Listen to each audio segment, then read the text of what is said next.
Each size blanket requires a certain number of t-shirt sides. Every t-shirt has a front and a back, and yes, we can use both. Here are my t-shirts. I'm going for the 16 throw size, so I've got 16 sides of t-shirt, including this one, the front and the back. If you want to use both sides, you'll need to separate the front from the back. This will allow you to see all the t-shirts clearly and pick the best design. For this, you'll need a pair of scissors.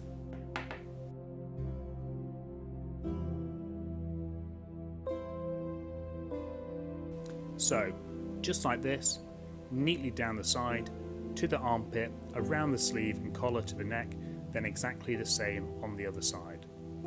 Please don't cut off the sleeves, leave us as much space as possible, and please, you don't need to cut the square panels, we're just separating the front from the back.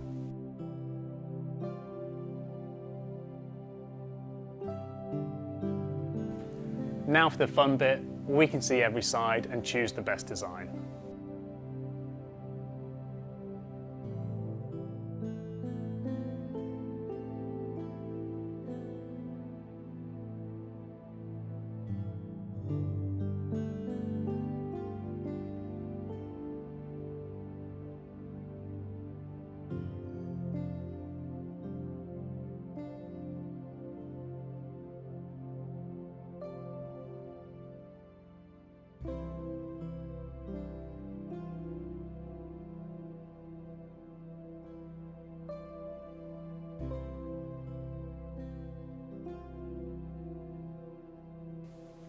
That's it, your parcel of t-shirts is ready, just send it back to us.